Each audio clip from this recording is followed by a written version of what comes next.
Good morning students. हमारा next topic है investment. ठीक है, इन्वेस्टमेंट यानी हम अपने पैसे को कहीं इन्वेस्ट कर रहे हैं। जनरली हम यही बोलते हैं कि हमने कहीं पैसा लगाया और उससे हमें फ़ायदा हो रहा है, वो हमारा एक इन्वेस्टमेंट है। जनरली हम यही बोलते हैं कि हमने अपने पैसे को कहीं इन्वेस्टमेंट कर रखा है ऐसे काम के अंदर जिससे हमारा पैसा इंक्रीज़ हो रहा है, यानी हमारा पैसा इंक्रीज़ हो रहा है। तो हम जब भी इन्वेस्टमेंट करते हैं तो इस पर्पज़ के लिए करते हैं कि हमारा पैसा इंक्रीज़ हो। तो हम डेफिनेशन की बात करते हैं यहाँ पर, it refers to increase in the stock of capital, यानी कि हाँ क्या हो रहा है, इंक्रीज हो रहा है इन the stock of capital. Stock of capital का मतलब हो गया कि आपने अपना पैसा ऐसी जगह लगा रखा है, जैसे एग्जांपल के तौर पे हम बात करें प्लांट के अंदर लगा रखा, कोई एक फैक्ट्री है आपने वहाँ पैसा लगा दिया, उस एक फैक्ट्री बना दी आपने, वहाँ मशीनरी में पैसा लगा दिया, या कोई ऐसे एसेट्स के अंदर पैसा लगा दिया आपने जिससे आपका प्रोडक्शन इंक्रीज़ हो रहा है, यानी जो आपका जो production of goods and services है वो इंक्रीज़ हो रहे हैं। और जब भी production of goods and services increase होंगे उससे क्या होगा, हमारी आउटपुट बढ़ेगा। जब आउटपुट बढ़ेगा तो उससे हमारी इनकम बढ़ेगी।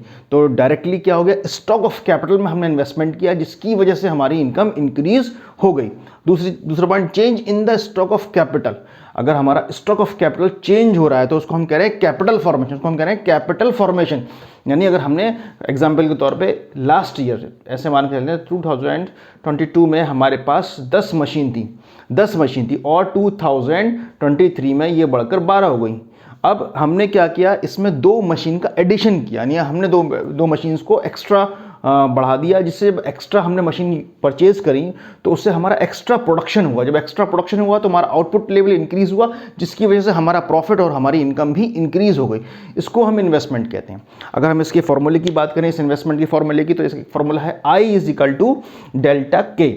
I is equal to delta K, I for investment and delta for change, K for capital.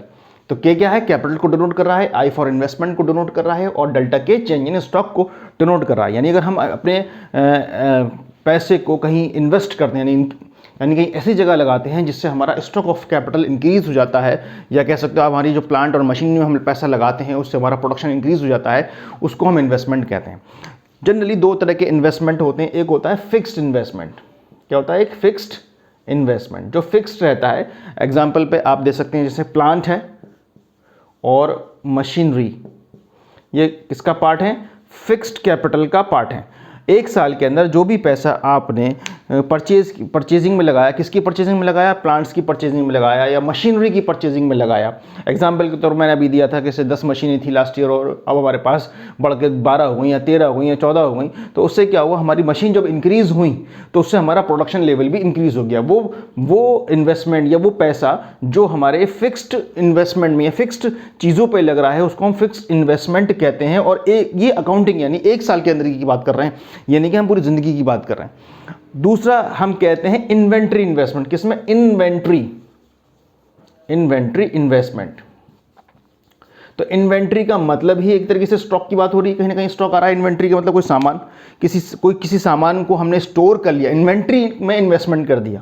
तो इन्वेंट्री की अगर हम बात करें जनरली, तो इन्वेंट्री क्या करता है, होल्ड द स्टॉक, किसी स्टॉक को होल्ड करके रखता है। कैसे स्टॉक को, जो सेमी फिनिश्ड हो या कह सकते हैं आप जो अभी बनके तैयार नहीं हुआ हो, अनसोल्ड हो, उस ऐसे गुड्स में हमने अपना पैसा इन्वेस्टमेंट करके रख रखा है। हम इन्वेंट्री में इन्वेस्टमेंट क्यों करते हैं, जनरली अगर हम बात करें हम इन्वेंट्री में इन्वेस्टमेंट क्यों करते हैं, सबसे पहले हम अपनी जो सप्लाई है हम उसको ख़राब नहीं करना चाहते, अनइंटरप्टेड वाले हम उसको रोकना नहीं चाहते। अगर हमारा कोई ऐसा काम है जो हमारी टोटल तरीके से रॉ मटेरियल पे या हमारी जो सप्लाई चेन के ऊपर डिपेंड है, तो हम ये चाहते हैं कि हम कम से कम इतना स्टॉक करके रखें कि हमारे 2-3 महीने तक हमारे पास उसका रॉ मटेरियल अवेलेबल ना हो, तो हमारी जो प्रोडक्शन है, हमारी जो प्रोडक्शन पे असर ना पड़े। और जिससे अगर प्रोडक्शन पे असर पड़ता है, अगर हमारी सप्लाई पे असर पड़ता है, तो क्या होगा, हमारी जो गुडविल है, हमारे जो प्रोडक्ट्स की वैल्यू है मार्केट के अंदर, वो डिक्रीज होगी। इस वजह से हम इन्वेंट्री में इन्वेस्टमेंट करते हैं।